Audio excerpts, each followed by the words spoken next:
Hello, everyone, and welcome to the IAB 2018 Mobile Webinar Series. This is our second webinar in this year's series, and today we're going to be discussing dynamic mobile creative case studies, along with some best practices for implementing dynamic creative.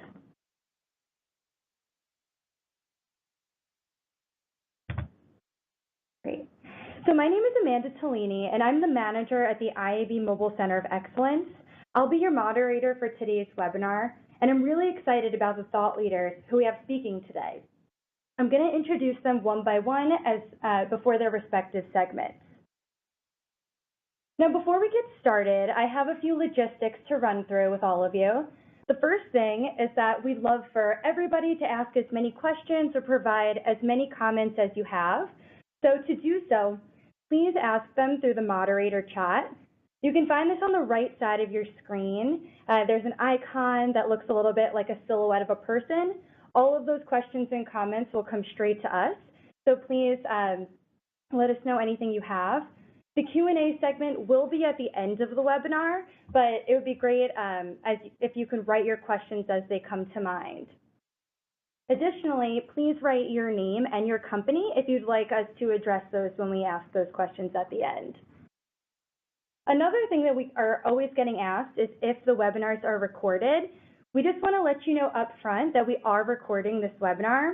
This webinar will be sent to you along with the deck following this webinar today. So yes, you will be getting a copy of this. It's also going to be on the IAB YouTube channel along with IAB.com.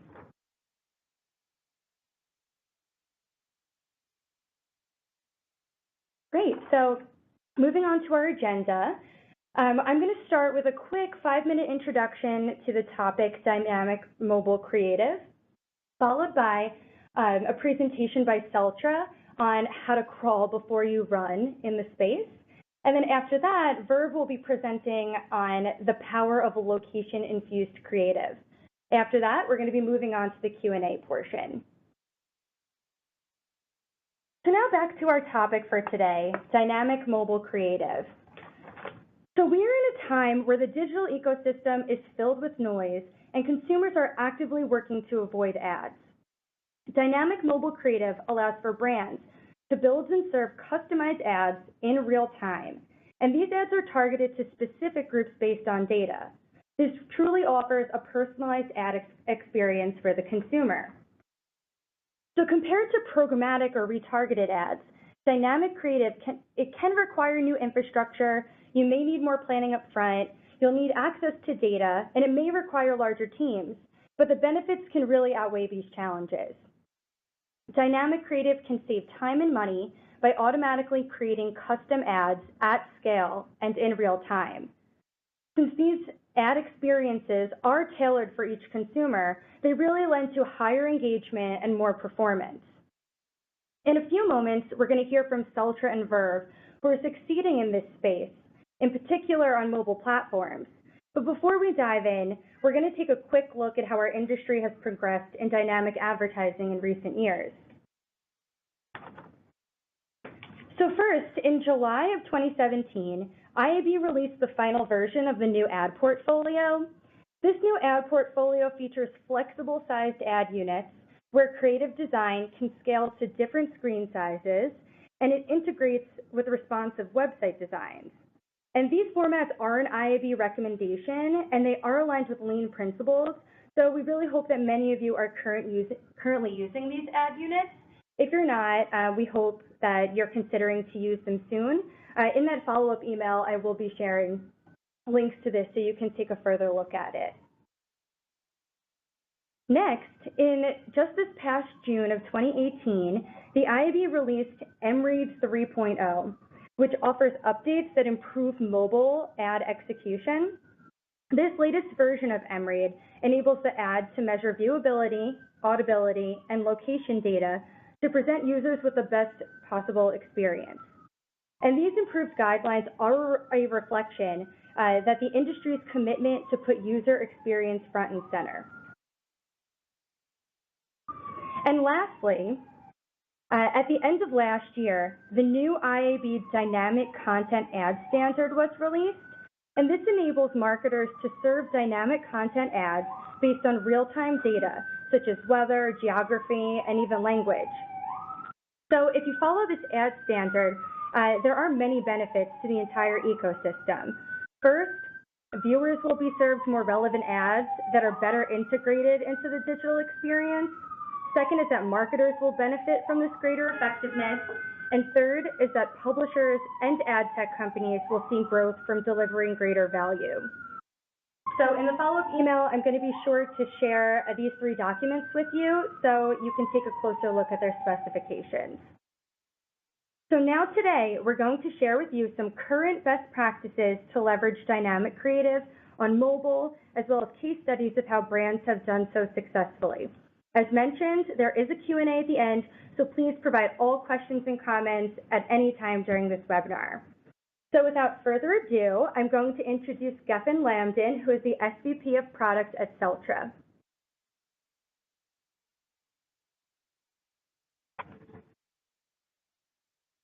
Hey guys, good morning.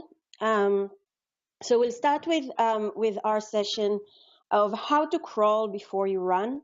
5 best practices to get your DCO strategy off the ground. So we'll jump right into it.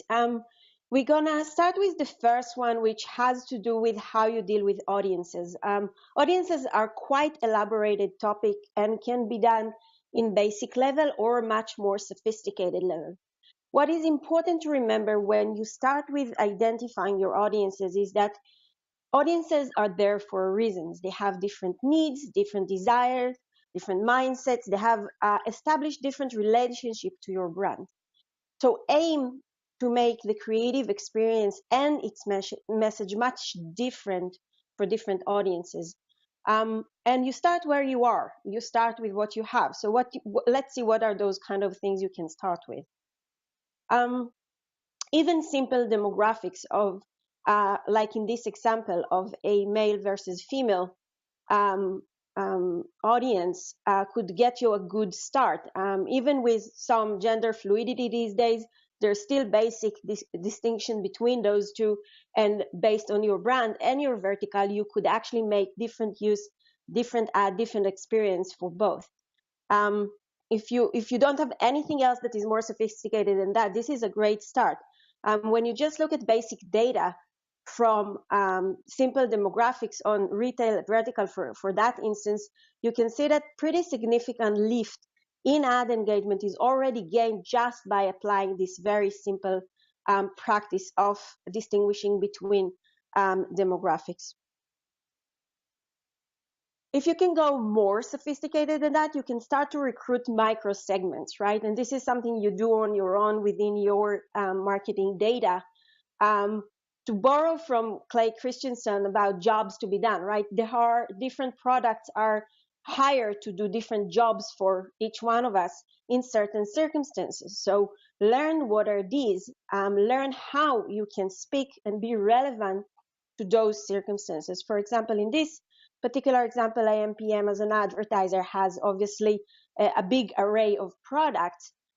What a coffee may be doing for you as a driver in early morning may not be the same thing that you need from it at late night. And same goes for those hot dogs or for cold beverages, etc.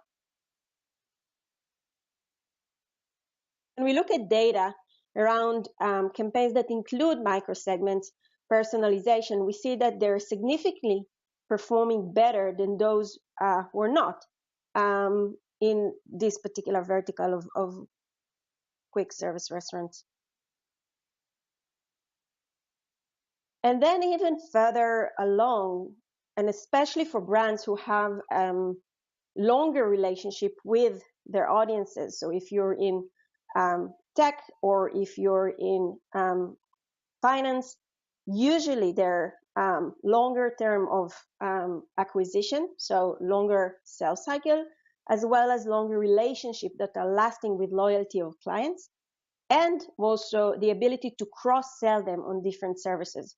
So it's really almost like a lifelong relationship with a client, and there are all kind of things you can do about it. In this particular example, you can see that this telco provider is able to distinguish between the top funnel audiences that are basically prospect clients, and there applies things like lifestyle or gender, but then they can go down the funnel and then identify those who are already leasing, those who actually have their contract almost ended, and those who are just in the search for and need one-to-one remarketing solution as well. So between all those avenues, they can actually purposely create creatives that are relevant for those. And when we look at data, we can see that here as well, significant lift in creatives and campaigns that included acquisition funnel personalization and performed significantly better than those who did not. Obviously, to do that, you would need your own audiences with you. You'll need your DMP solution integrated. So again, it's not necessarily the starting point for everyone, but it's definitely where you want to go with it. The second best practice is about efficiency in localization. Most brands are global today, or a lot of them are global, and need to be able to apply and devise strategies that are localized to different markets, different countries that speak different languages.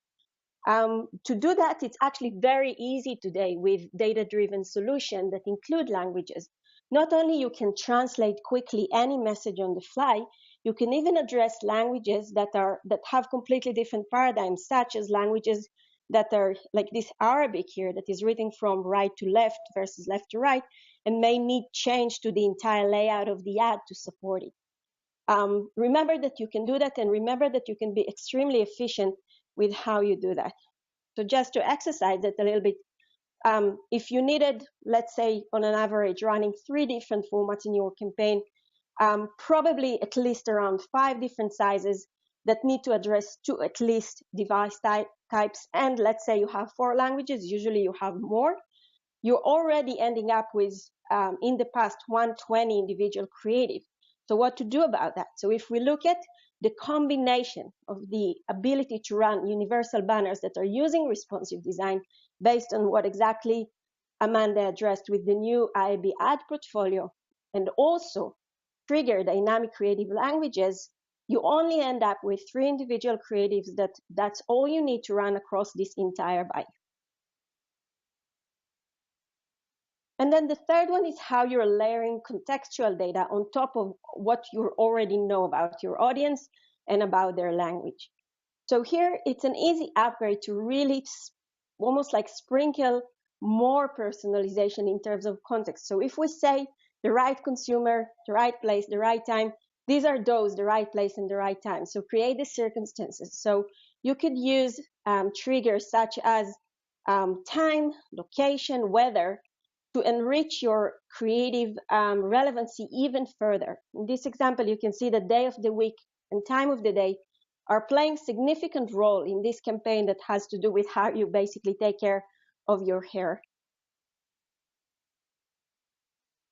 When we look at data here, you see that here again, not tremendous lift in ad engagement, however, still very relevant. And if you're looking at create even better performance, this every single bit count here, right? So campaigns that used context-based personalization perform even better than those who did not.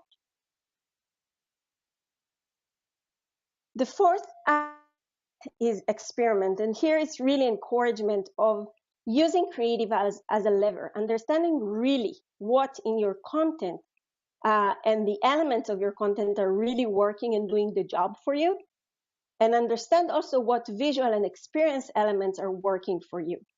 And the idea of experiment is really thinking beyond, uncovering tactics that you may have not thought about before.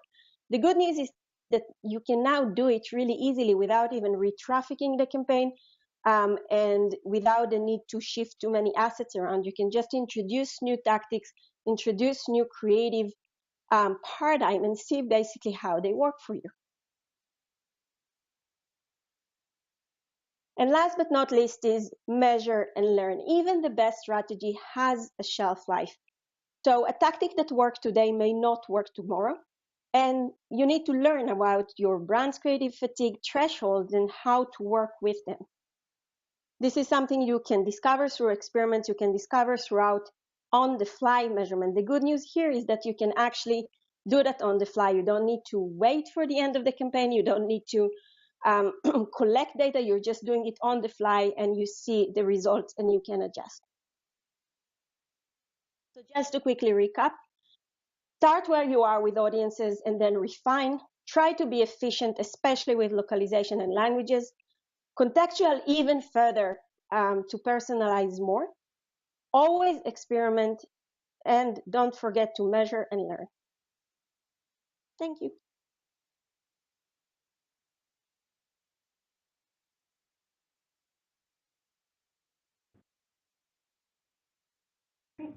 Well, thank you so much, Geffen. That was super important, especially just your note on how most brands are global these days. And so they really do need to personalize for each consumer and each different market. So thank you again. If anybody has questions for Geffen, please send them to us through the moderator chat, and we'll make sure to ask them at the end. So next, we have our next presentation from Rob Hartsock. He is the Director of Engineering at Verve. So Rob, you can take it away. Great, thank you. Hey everyone, hope everyone's having a good day. Before we get started and kind of jump in here, I'm going to give just a quick background into what we're doing at Verve and how we're doing things. You know, Verve, we've always recognized the potential of mobile and its unique ability to reach people no matter where they are, where they choose to go. And since day one, we've set out to create a dynamic location mobile marketing platform to help advertisers, large and small, utilize the power of connecting with consumers on their devices in real time. And my team specifically, we're called Verve Foundry, and Jennifer Klein, who's our Director of Design, and myself, we lead this team. And it's our in-house creative studio, and it's the team responsible for the examples and case studies I'm going to show you. But our team is really committed to driving positive consumer engagement and dedicated to designing and building data-driven experiences that transcend the ordinary ad unit, your ordinary banners and expandables and stuff like that, just your generic stuff. We really try to break outside of that and create some really meaningful experiences. Next slide.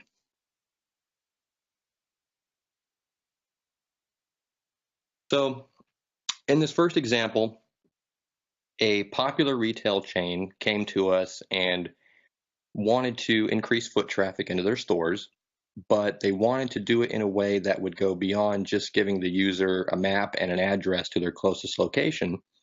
They wanted to encourage the user to stay within the creative experience for as long as absolutely possible.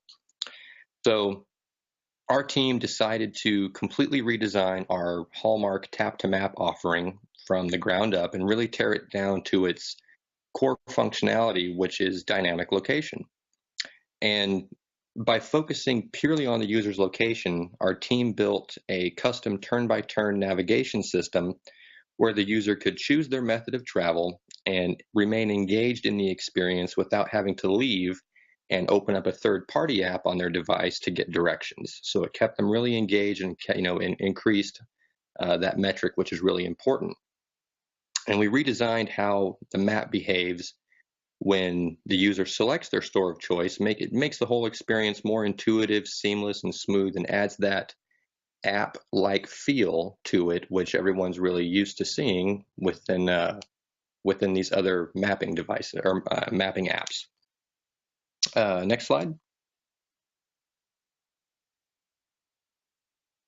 And that's what we just talked about. So we'll go to the next slide too. So in the second example, we had a well-known ice cream QSR that wanted to obviously drive more foot traffic into their stores and encourage customers to visit a variety of locations for their unique offering, which was every store would have a different flavor of the day for each day of the week. And we knew going into this that we had to create something entirely custom for them because the brand didn't have an existing API that could give us this type of data. So our design team started with creating the assets for all of the multitude of flavors that were being offered at these stores. And my engineering team created a simple but robust API that would find the closest stores to the user and display which flavor of ice cream was being showcased at each location that day.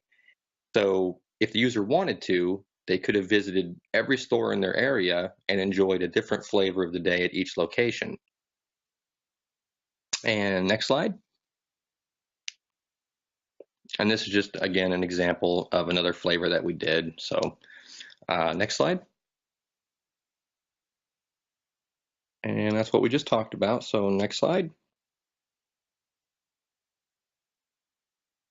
Okay, so on this last example, one of the world's largest automakers came to us and wanted to generate awareness for all of the new models they were launching, as well as display all of the details of the offers from each dealer closest to the user.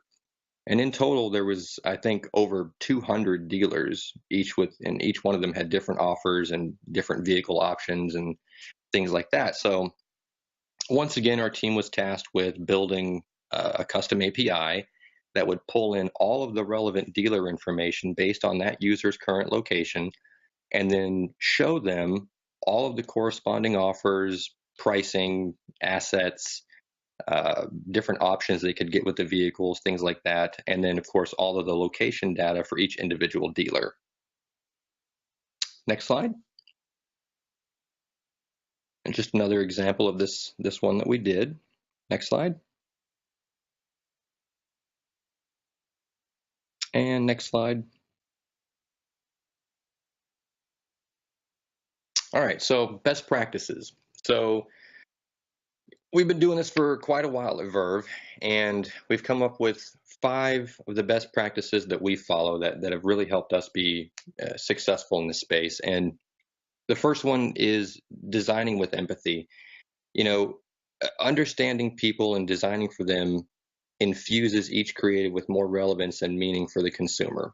And design really cannot be understated, because this is one of the most important aspects of dynamic creative. People engage with a brand through their eyes first.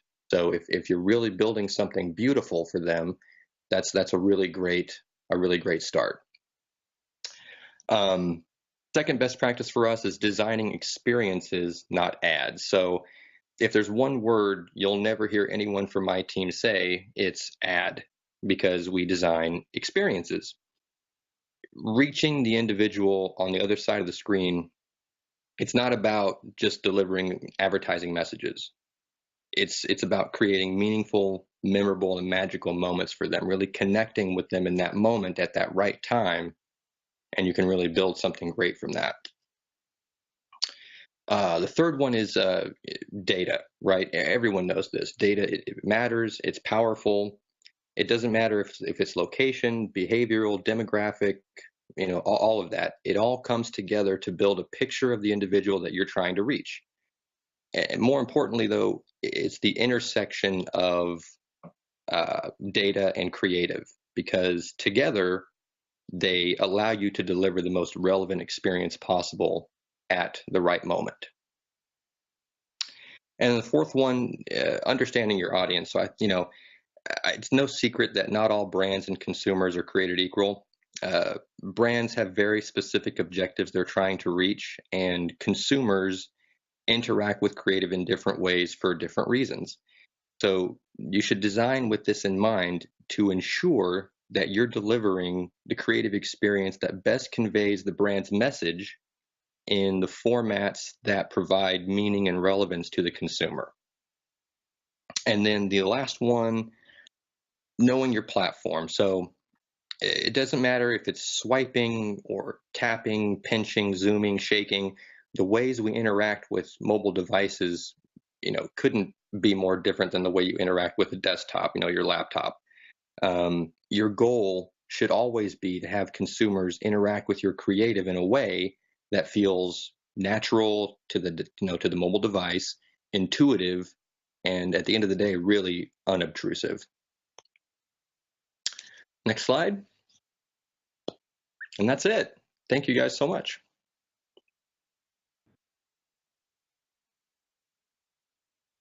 Thank you so much, Rob.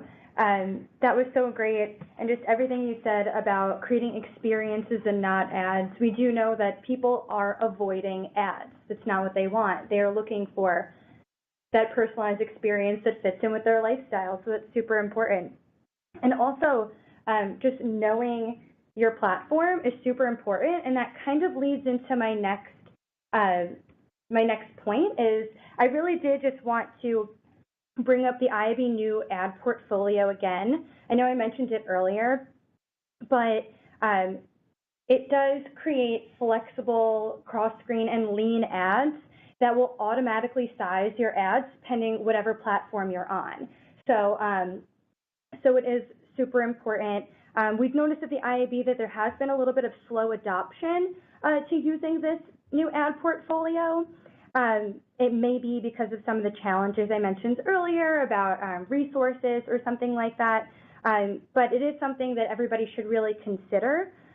So again, I'm going to be sharing this document along with everybody after the webinar, and if you're not already using it, I hope that you will consider it. And next, we are getting into our Q&A portion for the day. So for Rob and Geffen, our first question that has come in, and this is directed at both of you, so I'm not sure who wants to answer first, but somebody wrote in that my team has decided that we want to use dynamic creative optimization. How do we get started? Geffen, do you want to take this one first? No, you take this one first. Okay.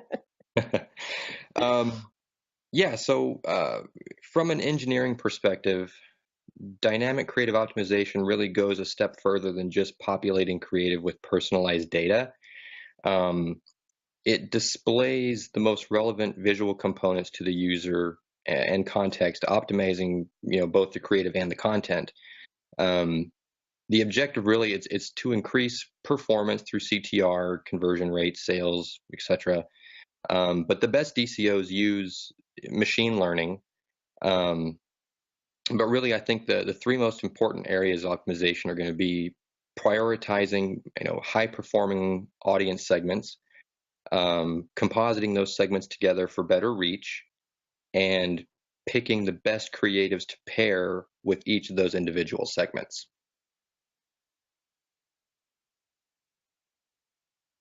Great. Maybe just to add on top of that, I think the message should be when you're looking to start with DCO, you should start with DCO and you will start where you are. I totally agree with Rob that segmentation and audiences would be, as a marketer, your place to start because all your strategy and core values are actually sitting on top of that exact relationship with the client for years before you started to do data-driven creative and personalization over the digital realm. You have that DNA in you. So this is where to start. But even if you don't have the access to all of that rich data just yet because of internal friction or because your tech stack is not just right there with you, you can definitely start and then refine as you go. And that's, I think, the good news here. Great. Thank you. And this next question is for Geffen. So this is from Sam. And regarding language personalization, he's asking, are there any recommendations for handling ads that are dynamic language personalized when dealing with languages that have extremely heavy fonts, for example, like Asian character-based languages? Yes, definitely. It's a good question. So what we've developed, for instance, to address this is subsetting. So what you could do with tools like the Celtra authoring platform is to be able to really just pick those characters you need and really just pick those subset font families you need for those particular languages. It is a challenge But if you know your plan and you know that you plan to run in those areas, this is how to do that. So this is on the ad size side of things, right? So how to account for that.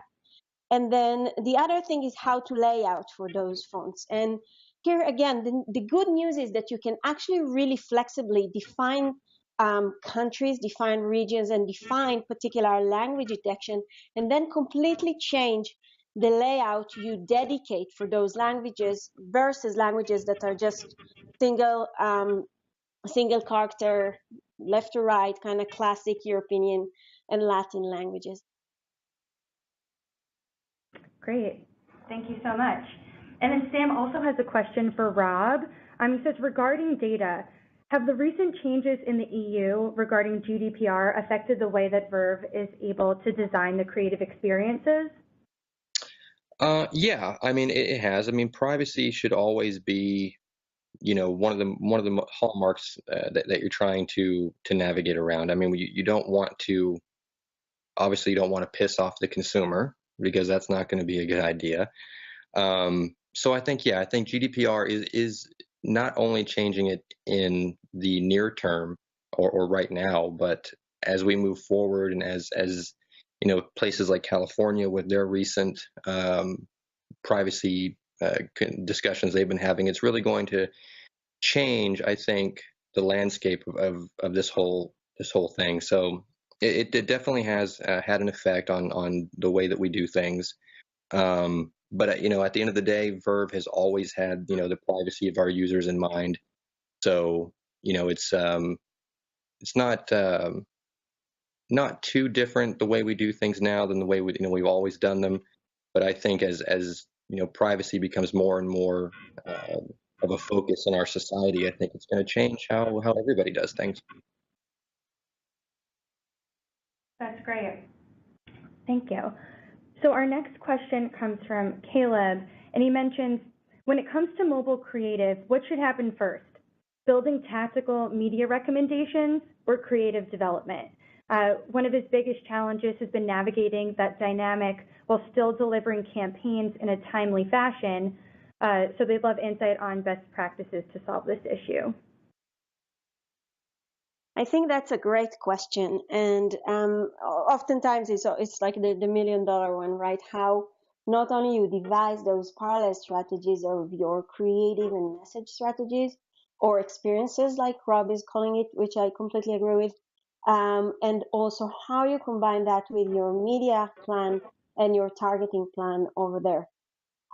There should be an overarching strategy that combines both and have a general idea of who you're reaching and with what persuasion tactic you would like to basically reach out to them. This should sit at the very top level of what you're doing. But from there, there can be different teams planning the media side as well as the creative side, but should keep in communication. Oftentimes, because you can now do a lot of the dynamic creative or the data-driven creative on the DCO provider side, you actually don't need to worry too much necessarily about targeting on the media side.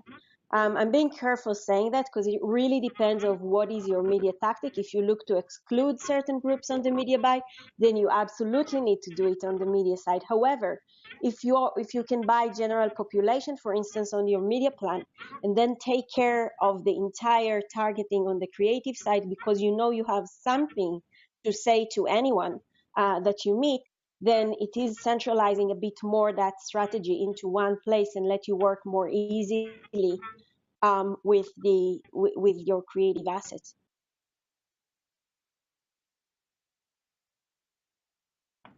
That's great. Thank you, Geffen. And then just letting everybody know, if anybody has questions, still feel free to submit them. We're still answering, so don't be shy. But then we do have another question. It is directed at Rob. So in regards to the campaign you did with the ice cream company, this anonymous person is curious what the length of time was from conception to the launch of that campaign. Sure. So for that campaign specifically, when they initially came to us. I think, the first couple of rounds of design and kind of talking with the client took a couple of days, and then once it reached my engineering team, it really only took us about I think 2.5, 3 business days to kind of build out and kind of first plan the API that we wanted to build to take the data and present it to the user in a dynamic way. But I think from conception to launch, I think it was 7 business days total. Maybe erring on the side of 6 business days, but 6 to 7 business days total to get that out the door. Great. And then just Rob, from just a question for myself, is that like an average time it normally takes from conception to launch with these sorts of campaigns, or does it vary? It varies. This one specifically, like I said, we had to build an entire API, to do this. Obviously, if the brand or the client has an API, that'd be fantastic. But that's just not always the case. So, it varies. I mean, sometimes we can get if the client has an API, great. We could probably get this out in a couple of days. But with something as custom as this and having to build an entire engineering solution around it, takes a little bit more time in testing it and stuff like that. So it varies though. Great. And then, so one more question just came in. It says, how do you measure success for these campaigns and identify down to the appropriate KPIs? Is it time spent, foot traffic, sales, etc.? I think that's a great question. I think all of those are important. I think one of the first KPIs that I think are going to be showing if you've succeeded is going to be obviously CTR, right? I mean, if your CTR is increasing, then that's obviously a good thing. I think one of the other metrics that gets overlooked is a decrease in advertising costs, and this is kind of a longer term metric to measure, but that's also that also prove your success. But sales, foot traffic, those are all extremely important, especially to the brand. But I think initially, CTR and time spent are going to be two of the most immediate success metrics that you can measure. Yeah, I mean, I think success metrics are again, it's super important, and it's industry-wide often a problem. What we're seeing with our more advanced clients is that we were able to get to the incrementality realm. So this is where you're actually able to track the incremental effect of a certain dynamic creative on your overall either creative lift or the overall advertising lift if you're running it against a PSA with a control group. And this is the kind of things you can do when you run experiments, and you can set those KPIs. If you have an integration with any of the attribution partners or your homegrown, you can do that with a Tune or a Coachava. And then basically we have an integration with them, and you can measure that and then calculate incrementality. That's a whole topic for another webinar, but even if you're not there just yet, definitely proxies such as click-through or ad engagements can become a really, really good starter measure for across the board. That's great. Thank you. And then we have a question from Michelle for Rob. Were the Verve implementations served on mobile, web, or mobile app? Both, actually. So, yeah. So every experience that we build is built for both in mind and served on both. Great. And then I have another question, and this is directed to the both of you. Geffen, if you want to respond first. For the different campaigns that you both run, where does the data for each campaign come from? Is it specifically from Celtra or from Verve, or is it from your clients? Yeah. So it depends on the data and the data type. So if you look primarily at contextual targeting, such as time of day, location, weather, and language, those are all pre-setted for you in the Celtra platform. If you look more towards the audiences and more specifically what we call first-party audiences, those are usually coming throughout an integration with the DMP of the client. And they have that already. It could be an Adobe Audience solution for that matter, or others. And then usually we have an integration with Place with them, and it's just a matter of pushing those particular audiences into Satra and make them available for you to use. On top of that, when you look at executions such as remarketing, right, this is really one-to-one. So this is really based on an activity of a user on the site, and this is something we detect in real time throughout pixelating the site and then trigger the creative accordingly.